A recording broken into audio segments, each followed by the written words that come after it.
Hey all you cats and kittens and all you non-binary fittens, it's your boy, DBiddles. Welcome once again to Chatbots. By now you should know how this goes. I'm sure you've watched my other couple episodes over and over and over again as part of your nighttime ASMR ritual. But if not, here's the dealio.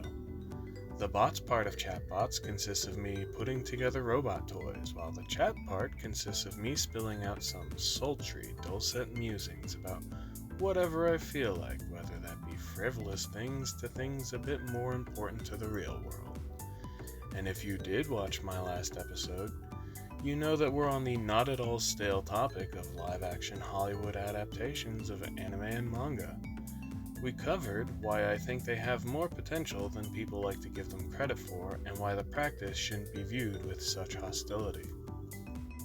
But before diving into my main topic, I like to spend a little time talking about the bot I'm building. And today we've got Zeorymer of the Heavens, who first appeared as a short-lived manga story in Lemon People magazine by Chimi Moriwo. The original manga was so short-lived in fact, that it only has about one tankobon volume's worth of material, and half of that didn't ever get published until 2007 via Monthly Comic Ryu. Now I know what you're thinking, only one manga worth a story and it has a deluxe toy based off of it?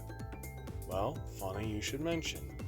About 4 years after the manga for Project Zeorymer went on hiatus, a 1988 4-episode OVA was released entitled Hades Project Zeorymer. The 80s saw Japan flush with cash from the bubble economy, and with the emerging home video market, a lot of animators were taking advantage of the medium of VHS and Laserdisc to produce original video anime, hence the name OVA. OVAs, or OAVs as they were sometimes called, were projects that could appeal to more mature audiences, not having to adhere to broadcast standards or the mass market appeal of feature-length films, and they could usually afford bigger budgets for production than most TV anime, though obviously typically less than theatrical releases. And this allowed for a lot of freedom for the animators, giving them opportunities to experiment with story ideas, to throw out short projects that could maybe get follow-up installments if they prove successful, maybe soft-pitch actual TV anime, to maybe even make higher budgeted serialized anime, or maybe just make an anime with excessive amounts of graphic violence and sex, because those things sell, but you can't do them on television.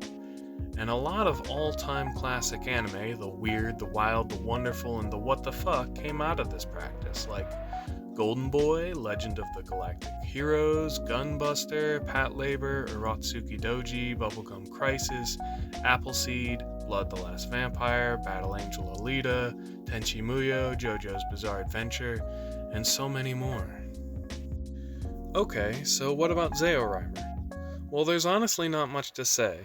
One of the early successes of the OVA market was Fight Ixer 1, directed by Toshiki Hirano, a 3-episode adaptation of another short-lived Lemon People manga that was being published concurrently as Zeorymer.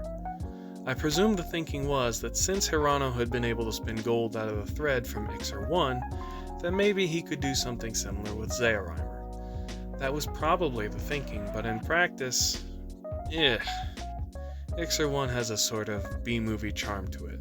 Not a gold or silver medal work, but definitely a bronze. Zeorymer, however, has to settle for a good sportsmanship ribbon for decent animation and cool robot designs and not too shabby action sequences. But for everything else, writing, characters, a plot that makes any sense, well, it all unfortunately does little to impress the judges' table. But there was good news for everyone involved, actually. Hirano went on to work on a number of other OVA projects, keeping busy to this day with Baki the Grappler adaptations, which you can find on Netflix. Zeorymer himself, with his cool design, maintained a cult appreciation, leading to a triumphant return in the Super Robot Wars video game series, where he and his upgraded form Great Zeorymer got to steal the show with their OP stats and abilities. And Chimi Moriwo pulled off his mask, revealing himself to actually be Yoshiki Takaya, and his subsequent work, Bio Booster Armor Guyver, went on to be way more successful, running for 32 volumes before going on hiatus in 2016 and spawning multiple anime adaptations over the years. Guyver, incidentally, is pretty cool. It's basically What If Kamen Rider, but he has a Venom symbiote, and he fights crazy body horror alien monsters, and there's lots of blood and civilian casualties and stuff. It's nothing too clever, but if your premise and action are sharp enough, it doesn't have to be all that smart, you know?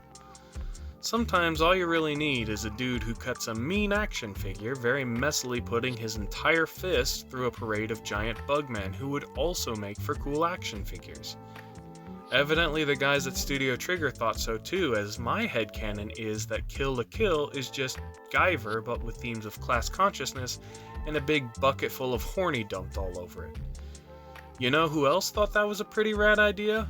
Hollywood, as there are 2 live-action US-made Guyver films where that exact same thing happens.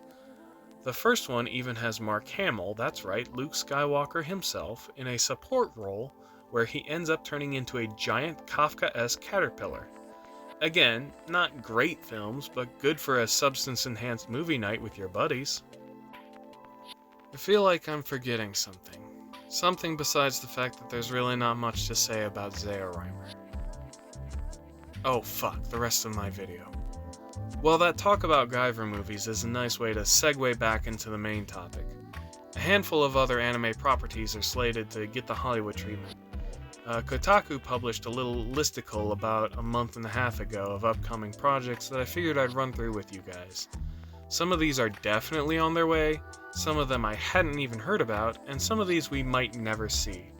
Movie and television projects get announced all the time and then never make it out of development hell, and for some of them, that's probably for the best, so let's give this a look. First on the list is Avatar: The Last Airbender, which is getting not only a Netflix series, but since the original creators weren't happy with the direction of that series, they've also announced a separate trilogy of films being produced with Nickelodeon. In both cases, I'm pretty skeptical. Avatar is a lot like Cowboy Bebop. It's one of those unimpeachable classics that almost everyone loves to pieces and has rewatched a billion times, and therefore, nothing is ever going to live up to that. Hell, the fucking sequel series, Avatar: Legend of Korra, couldn't even live up to that, despite being a pretty rad, though definitely flawed show in its own right. You know, Airbender shouldn't even really count as an anime, being it's a wholly original Western IP, but it was coming out in the mid to late aughts when a lot of people my age were in high school and were getting into anime via the big 3 of Naruto, Bleach, and One Piece. And they had to act like they were too old for cartoons because they're trying to disavow perceived childish interests, so they had to pretend that all Western cartoons were lame and that anime was arbitrarily way different and more mature. But because Airbender was so good and took a lot of obvious influence from anime, everyone just kind of agreed to declare it an honorary anime. Hopefully this sentiment of reject cartoons, embrace anime is something we've all grown out of at this point. But going beyond the legacy, it's clear that Netflix isn't going to do Airbender any justice. They didn't give enough of a shit about Bebop to even do a second season. Why would they give a shit about Airbender if it doesn't crack 1 billion views in the first week? Meanwhile, I don't have much faith in the movies either. Most of what endeared Airbender to everyone back in the day was the fleshing out of its many characters during many of the weekly low-stakes adventures, but the movies will have to cut to the chase, and that means it'll mostly just be Aang and Zuko who get the significant arcs. And Katara, Toph, Sokka, Iroh, and Azula will have to exist solely as contributors to those arcs. So even if the movies are good, they won't be as good as the original series. Next is another Netflix attempt at Death Note separate from that other film, this time helmed by the Duffer Brothers of Stranger Things fame. The article doesn't specify whether it'll be a series or a film, but either way, I think Death Note is actually a really good choice for adaptation. The premise is simple enough to be accessible to anyone, it's light on special effects so it can be done on a modest budget, and it can be stretched out to a series or abbreviated down to a film and still be a tense and compelling crime drama thriller.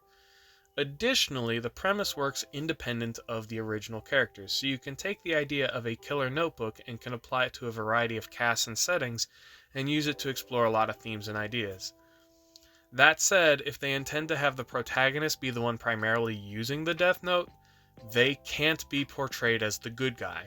That's a villain lead at that point, and you play them like a Walter White or a Tony Soprano or a Joe Goldberg, where it's clear they're supposed to be the bad guys. Do not try and make them into a Dexter Morgan. Unless you have, like, dueling Death Note users. That could be a fun twist.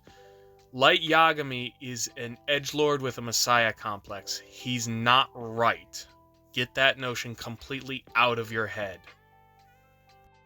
Or hey, another cool little twist you could put on this Kira-style story is you could have the police capture Kira alive and take them to jail and expose them on national television. But then public opinion is extremely strongly in favor of Kira, and they go free at trial.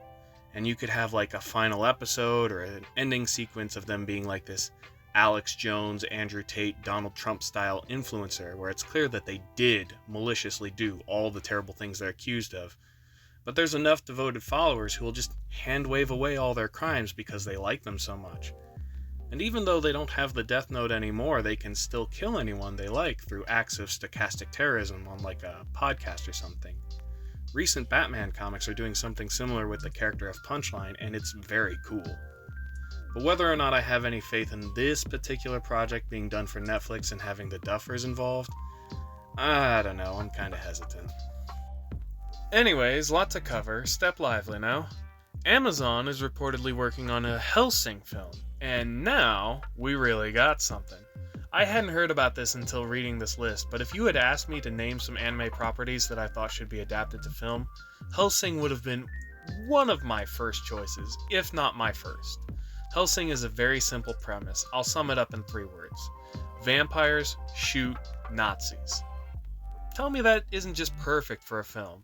A series would be too much of a stretch. Even the 10-episode adaptation Hellsing Ultimate could easily be pared down quite substantially and still kick ass.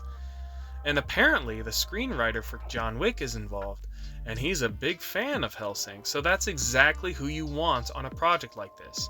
There's no muss, no fuss, just Dracula with a pair of big guns and a red duster coat, a sexy lady vampire sidekick who also has a pair of big guns entirely separate from the pair of big guns she uses to kill vampires with, and just a horde of cackling white supremacist shitbags who desperately need to get their shit ruined in the most spectacularly messy ways possible. It really shouldn't need to be reiterated, but were there actually such a thing as a few immortal blood-sucking monsters who live in the shadows of society, they would still be preferable to fucking fascists. And if you know the words, feel free to sing along.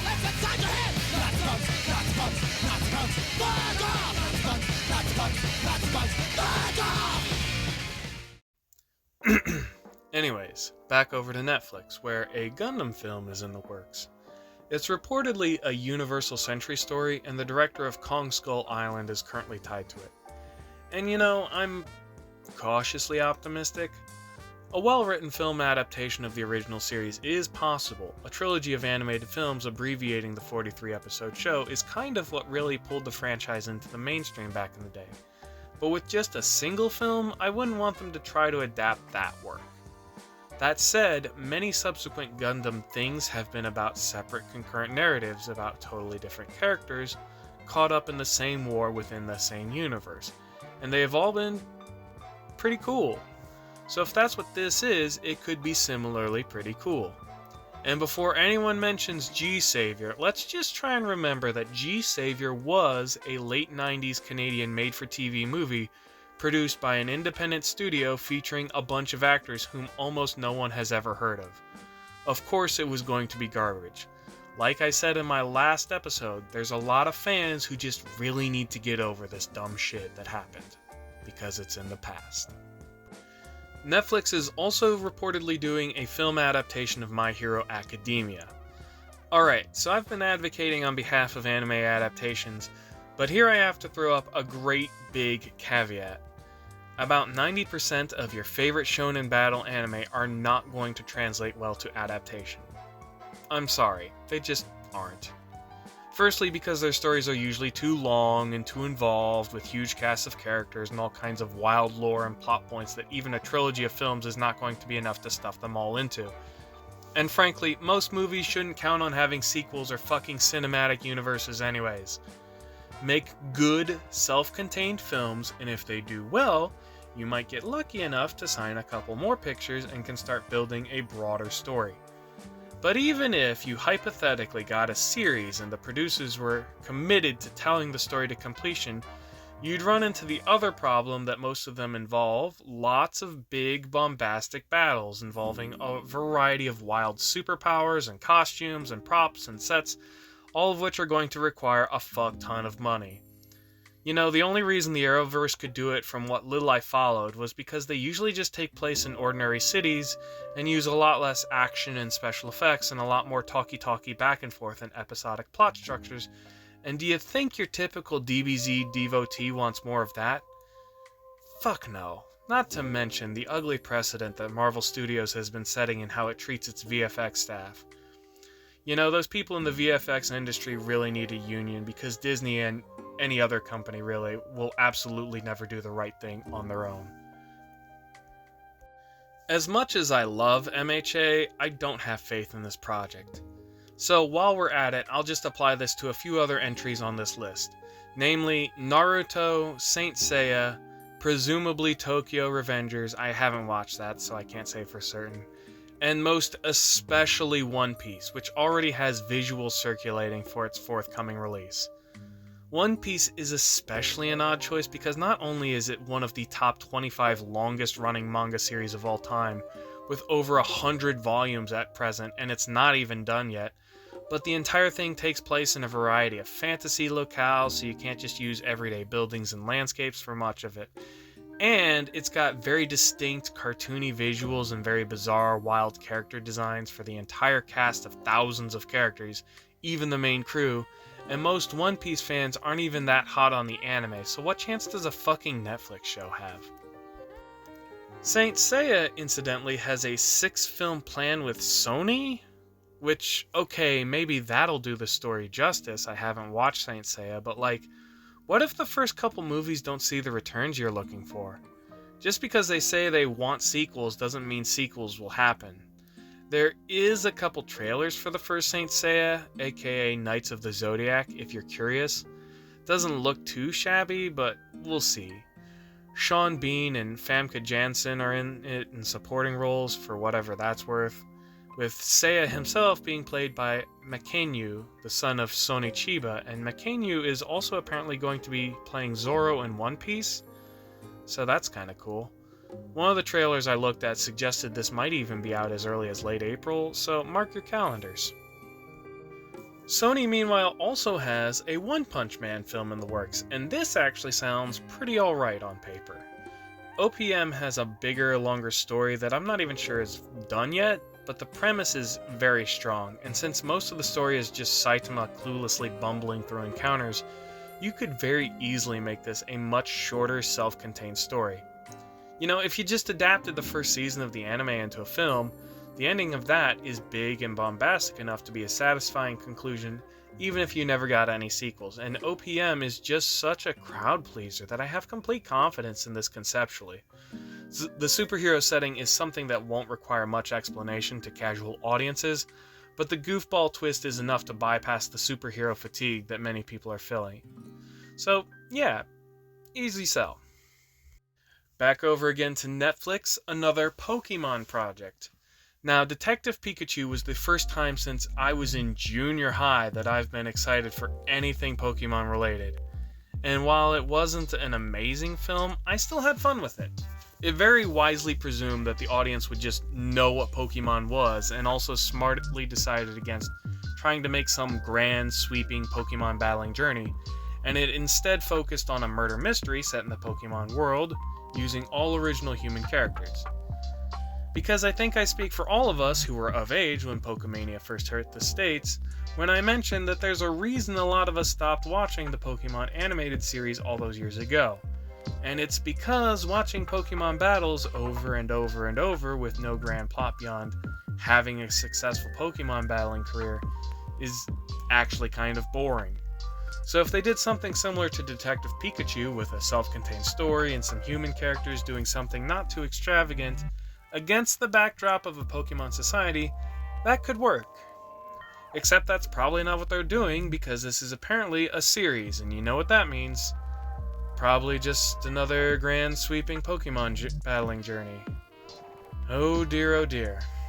I don't know, maybe if they can get some really good actors for the most important and lovable characters, Team Rocket, you might have something worth talking about.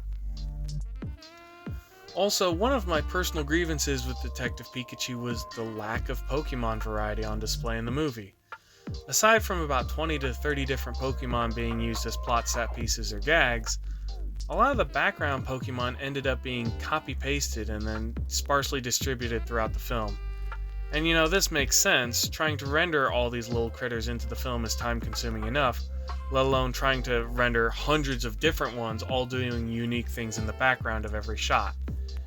And that was with a big studio feature film budget. This is Netflix, so that it's entirely possible that some unconvincing console graphics are going to end up talking with teenagers out in the woods. If any of you have rewatched the early seasons of Stranger Things lately, you'll know what I'm on about. It's not quite sci-fi original, but it's not quite peak Marvel Studios either. And since the Pokemon are the main attraction, they won't get to hide off screen until the season end like the monsters in Stranger Things.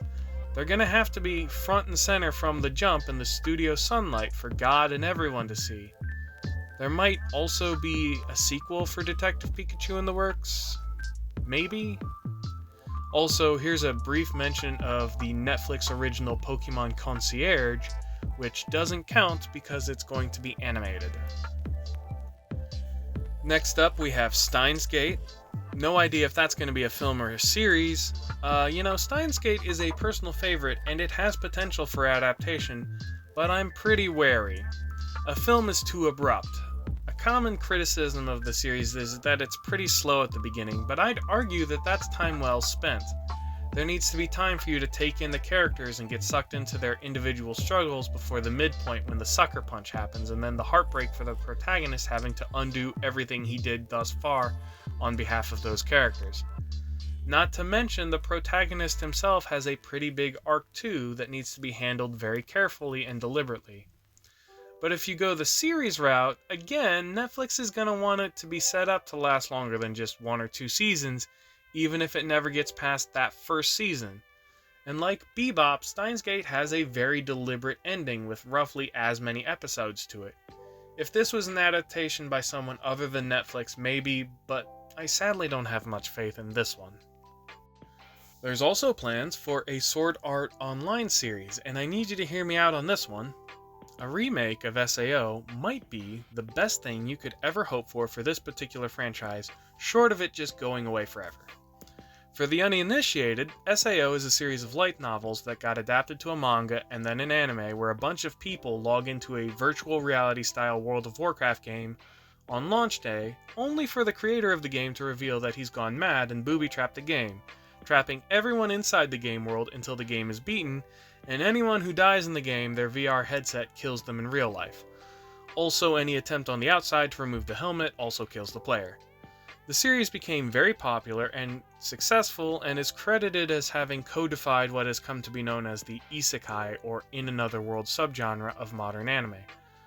The problem is that with its widespread notoriety came the eventual realization that despite its interesting premise, it's complete dog shit.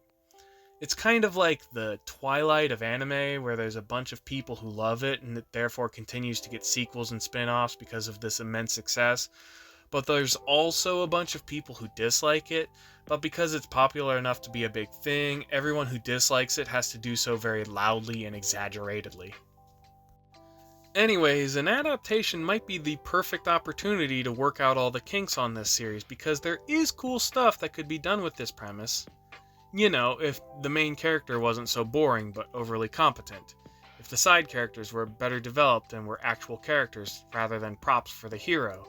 If the journey to escape the game had been longer and better developed and more exciting instead of the hero just kind of effortlessly succeeding halfway through the first season, only to immediately jump into a whole other video game the very next episode to rescue his girlfriend who's still trapped in virtual reality, except he can just log out of this new game whenever he wants and dying doesn't have any consequences, so there's really no stakes anymore. Fix the little things like that. Maybe a remake can make something entirely different out of the IP and therefore make something actually compelling. And if not, oh well, nothing of value is lost. Almost done. The anime film Your Name is getting a film adaptation. I haven't yet seen Your Name, but my understanding is that it was a critically acclaimed and very moving drama about two teenagers who swap bodies whenever they fall asleep. Now, I can't be sure, but I think this was one of those films that got nominated for a Best Animated Picture award the year it came out. But of course, it lost to that year's Disney thing, so the anime community has yet another bullet point in their long list of imagined grievances with the Western animation industry. Like I said though, I never saw it, but I have no reason to doubt its quality. And having said that, I'm going to preemptively say that this is probably one of those instances where a remake is probably a very misguided idea. I'll admit this is very much a feels over reels argument for me on behalf of something I've got very little knowledge of, but I'm gonna guess this one is gonna go the way of many a Disney live-action remake before it. And finally, Yu Yu Hakusho will be a series debuting later this year, presumably after enough time has passed that Netflix feels like they've maximized their views for One Piece. Now, despite what I said earlier about adapting shonen battle series, I've actually kind of had a basic outline for a film adaptation of Hakusho ever since first watching the series a few years ago. And it's because the series has such a strong cast with a central theme present from its first episode, and a clear and achievable first story arc that doesn't require too much of an investment in grander plots beyond that first arc. Namely, that of our hero's first mission in earning his own resurrection after proving that maybe society has wrongfully written him off as a lost cause delinquent. And maybe, if you rolled that goal into the first major boss battle of the series, the Four Sacred Beasts arc, you could tell a straightforward, self-contained story with Yusuke, Kuwabara, Hiei, and Kurama being sent off Suicide Squad style to defeat the villains and earn their redemption both literally and figuratively. And then of course you can feature all the Hakusho supports, Botan, Keiko, Koenma, and Genkai, some abridged versions of Yusuke's training and the Spirit Detective Squad coming together, and it all caps off with a final climactic battle between Yusuke and Suzaku. And Suzaku says something kind of like, "You're just a good-for-nothing punk. I've seen 100 angry kids like you. You'll never amount to anything." And then maybe Yusuke says something sassy like, "Yeah, well, watch me," before firing off a very satisfying spirit gun blast to win the day. And there you go. That's just a neat little package of a story that you can leave, or you can add sequels to with subsequent story arcs. You know, it's a whole lot easier than One Piece, which has so much lore and world building, and all of its characters need introductory arcs, and there's so many characters, and there's this big overarching plot that, like, again, isn't even done yet, and you don't know if you're going to get a season 2. It's just a lot. Incidentally, there's some rumor going around that test audiences hated One Piece, but apparently the person spreading this rumor has a history of discredited rumors that they've tried to spread before, so just wait and see. Don't take anyone's word for it just yet. And while I was working on this video, it was announced that an Akira film is in development, and it's being written and or directed by Taika Waititi. And I have some thoughts on that, yeah. I don't have the strongest opinion of Taika Waititi one way or the other. I like some of his stuff, but there's some of his stuff that I'm not so hot on. I think he's tonally not who I would have chosen, but, you know, it's possible he can do a pretty good job. I'm not going to count him out just yet, but I do think it's worth remembering that the original mangaka for Akira, a one Katsuhiro Otomo, was also the guy who wrote and directed the first film adaptation of Akira, and even he struggled with the source material. He truncated it quite heavily, and a lot of the connective tissue was removed in order to make it feature length, and you can tell that the story is a little bit of a mess. So if the original writer, has trouble adapting it, I don't know what Taika Waititi thinks he can do. Additionally, the only reason that Akira is still so highly regarded to this day was its advancements in animation. It's, like, to this day, not quite surpassed by any other anime film out there. So if it's live action, what does this Akira film bring to the table? I don't know. Anyways, we'll wait and see.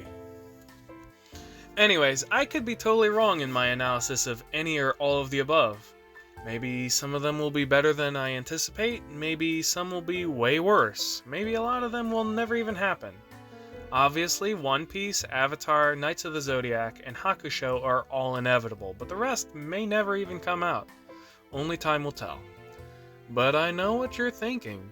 DBiddles, with all your incredible insight and obvious love for anime, surely you won't leave us without a list of anime titles you would want to see get the Hollywood treatment. And you know, it is very cunning of you to guess that I have such a list. So of course, precious viewer, I will not deprive you of that. Now, I could list a whole bunch of things from Sailor Moon to Vampire Hunter D to Genma Wars to Demon City Shinjuku to Patlabor to another crack at Ghost in the Shell that I think would make for good movies or shows, but this video is already a part 2 and most of my suggestions would be stuff recognizable only to the crowd of anime viewers who used to get most of their anime from Blockbuster rentals or that one older cousin who collected switchblades and Zippo lighters. So I have 5, count them, 5.5 specific titles in mind that would be just keen for the Hollywood treatment. So here they are now, let me give you the elevator pitch. Number 1, Mazinger Z. Wow, who would have guessed a robot series would make my top 5? Look, I want Pacific Rim again, but this time with the brand name giant robot instead of the generic store brand giant robot. That's it. That's all I want. Look, I just like mecha and I want to see them represented more in media. And I think super robots would make for good movie material. The Philippines is apparently doing like a whole live action series for Voltus 5, which is the series that they got instead of importing Voltron. So why can't we do something? It could really be any of the super robot shows, though I think for films it's probably best to focus on single pilot mecha for a little while so you don't have to balance characterizing all of the pilots. Pacific Rim ran afoul of this, leading to the white guy main character being overshadowed by his co-pilot, and their robot only needed 2 people. If you try to put too many people in your hero robot, some of them are going to get the short end of the blazing sword because their arcs are going to get cut down to make feature length. But if not Mazinger, my runner-up selections would be Gunbuster or Fight Ixer 1. Number 2. Bubblegum Crisis. It's Blade Runner with 4 ladies in Iron Man suits who fight rogue androids in a dystopian cyberpunk setting. You could make this a film or a series, and even if the series got cancelled, no problem. This happened to the original series too, and it had to get closure in the form of hasty OVAs and reboot series. So another crack at the franchise would be a great opportunity to make something a little more coherent out of it. But I mean, 4 badass ladies who by day are unassuming girl bosses and by night have to use their power armor to clean up after the sins of callous mega corporations too corrupt and wealthy to give a shit about the damage they do? That's a kick-ass movie just waiting to happen.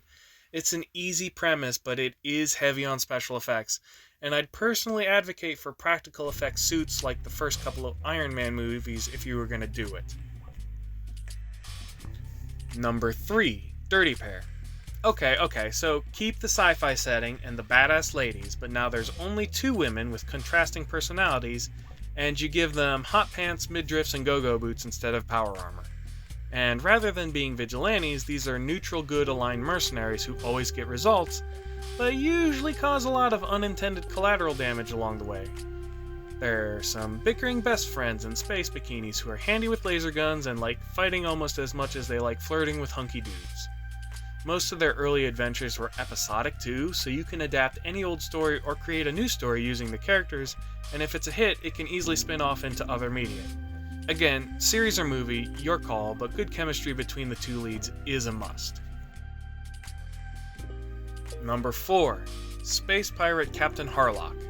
He's a cool, brooding rebel whose crew of social outcasts travel the galaxy's oceans in their haunted space pirate ship looking for adventures, while always standing on guard to protect the Earth that has rejected them.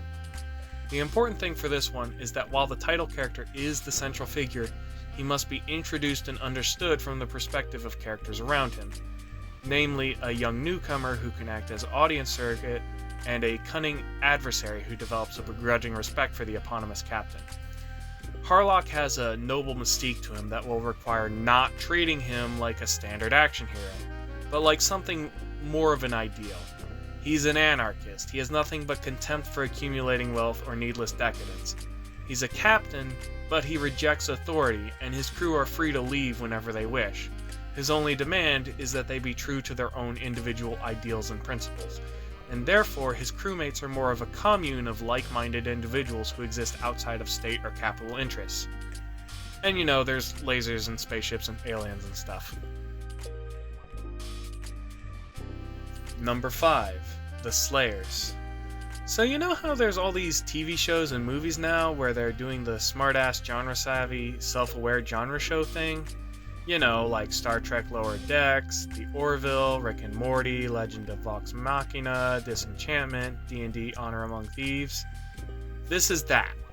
4 to 5 goovers form an adventuring party and bumble their way through quests both big and epic and small and stupid, but only if the price is right. Doesn't that mean that the whole subversion of the noble fantasy hero trope is played out? I mean, no. It's only played out if fun characters having grand adventures is played out. A lot of people complain about the overabundance of Marvel dialogue, and yeah, not all of that stuff is great, but there was a time when all the stale, straight-faced dialogue that came out of your typical genre films would have been a major turnoff. And someone like Han Solo and Princess Leia making wise-ass remarks would have been a breath of fresh air after so many years of Errol Flynn and John Wayne. Obviously, it's not a new idea to say, what if my homebrew tabletop campaign, but we use all the gag characters? Which is why you need to sell your particular lineup of characters. And anyone familiar with Slayers' Lena, Gowry, Zelgada, Amelia, and or my personal favorite, Naga, will tell you that these guys are pretty lovable. But it would have to be in a series and not a film. Alternatively, and here's where my half pitch comes in, you can do the more contemporary, more immediately recognizable take on this formula and do Konosuba, because Kazuma, Aqua, Megumin, and Darkness could also work really well on primetime, heavy, wacky adventures. I'm pretty sure Megumin might even be intended as a parody of Lena from Slayers, just like Darkness is probably a parody of Saber from the Fate series. Anyways, in either instance, I'm going to suggest you age the cast up just a little bit. And yeah, I think that about covers it. Thank you so much for sitting in on this. Be sure to do all the YouTube stuff, like liking my video, subscribing, sharing if you're so bold, and is there still a notifications bell? Go ahead and give that a ring if there is. And hey, you know, tell me stuff in the comments section. Tell me how stupid you think my video is. Tell me how wrong I am about my predictions for the upcoming adaptations. Or tell me what you think would make for good live-action adaptation. You know, I do a lot of chatting on ChatBots. It's only fair you get to chat back. Oh, and here's the next bot for the next episode. It's High God. Pretty excited about him. That's the bot, but what kind of chat will we see? I don't know. Better subscribe to ChatBots and find out. Okay, sayonara, bye-bye.